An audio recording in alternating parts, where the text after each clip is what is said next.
Bonjour, je suis coach et formateur en développement personnel, en prise de parole en public et en leadership. J'interviens également dans le domaine de la création de l'entreprise et dans la négociation commerciale.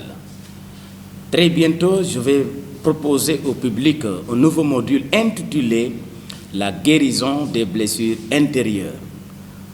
Un module extraordinaire qui nous révèle que les maux qui nous frappent au quotidien viennent réellement des blessures intérieures. Quand quelqu'un a cette maladie, la personne a la capacité de se faire non seulement du mal, mais aussi également de ruiner son entourage.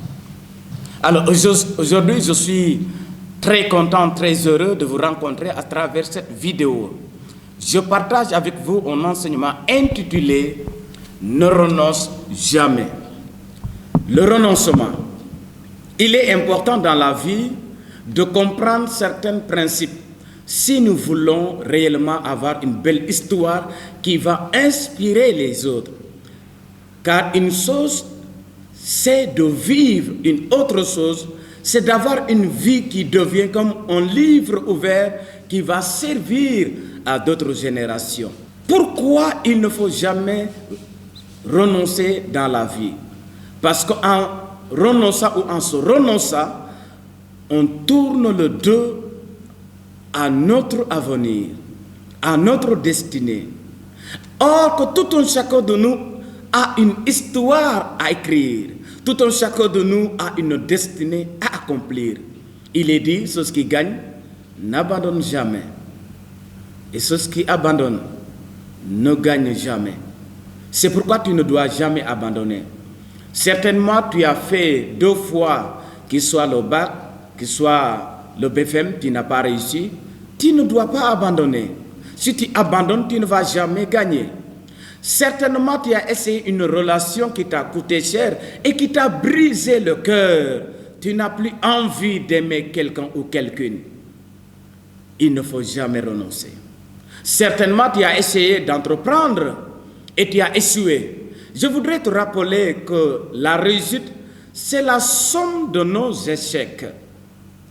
Ceux qui sont au sommet aujourd'hui, les grands d'aujourd'hui ont échoué, et aujourd'hui ils ont réussi. C'est pourquoi Martin Luther King disait ceci pour encourager à tous. Si tu ne peux plus voler, il faut courir. Si tu ne peux plus courir, il faut marcher. Si tu ne peux plus marcher, alors il faut ramer. Si tu ne peux plus ramer, fais tout pour ne pas abandonner. Qu'est-ce qu'il voulait dire? Malgré les obstacles, les difficultés, l'abandon, le rejet, les humiliations, tu ne dois jamais abandonner. Je vais vous donner des astuces qui vont vous encourager à ne jamais abandonner dans la vie.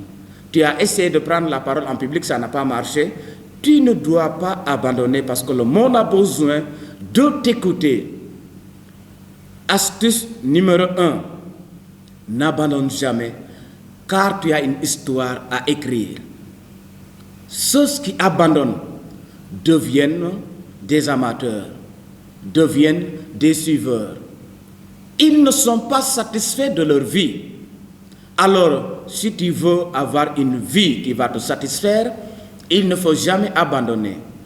Deuxième astuce, n'abandonne jamais parce qu'il y a des gens qui croient énormément à toi, qui désirent te voir réussir. À cause de ces personnes, tu ne dois jamais baisser les bras. Troisième astuce, à cause de ta famille. Certainement, maman a vendu ses bijoux pour te soutenir, afin que tu continues à suivre tes études. Certainement, papa a vendu la chèvre, le mouton, la vache, rien que pour ta réussite. Ils ont passé des temps à prier pour toi. Ils ont placé leur espoir sur toi. À cause de tu ne dois jamais abandonner. Quatrième astuce, à cause de tes futurs enfants. Quel enfant, quel fils, quelle fille qui ne désire pas entendre une belle histoire venant de ses parents? Tes enfants, il faut qu'ils soient fiers de toi, qu'ils puissent s'inspirer, que tu sois leur modèle parfait. Des parents qui préparent l'avenir de leurs enfants, des parents qui inspirent leurs enfants, qui montrent la bonne voie à leurs enfants. Oui, c'est extraordinaire. Je me rappelle quand la fille de Staline disait ceci: peu importe pour moi si tout le monde me déteste, il suffit que mon papa m'aime, cela me suffit largement. Il faut que tes enfants soient fiers quand on les parle de toi, qu'ils soient très fiers.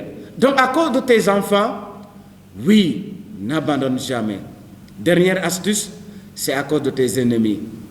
Il y a certaines qui ne veulent pas te voir réussir, qui ne veulent pas te voir sourire, qui ne veulent pas te voir être heureux. Tu n'as pas besoin de les haïr, tu n'as pas besoin de les rejeter, tu n'as pas besoin effectivement de chercher à les détruire. La meilleure façon de se venger, c'est de travailler dur. C'est de travailler dur, rien que pour réussir, de les prouver que tu as de la valeur, de les prouver que tu as une grande destinée, de les prouver que ta présence sur la terre est une mission noble et tu es décidé à l'accomplir. Écoute ce conseil s'il te plaît. Décide de vivre éternellement, au point que même tes ennemis seront obligés de t'applaudir, de t'apprécier dans le secret, de t'imiter et même de venir se prosterner devant toi pour te demander: merci de votre aimable attention.